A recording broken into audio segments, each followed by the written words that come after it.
The Chief Minister asks for suggestions.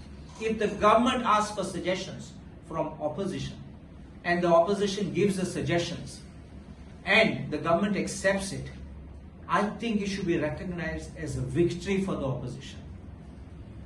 One should never think, I did not take it as my personal victory. According to me, it's a victory for the opposition.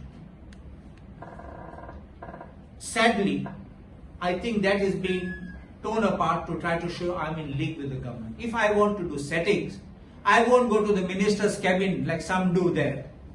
Probably whether he does, he'll have to answer it in the lunch break and do some settings there and come back, say one thing and do another thing. I won't do these things. But whoever does it will have to stand up and face the music when the time comes.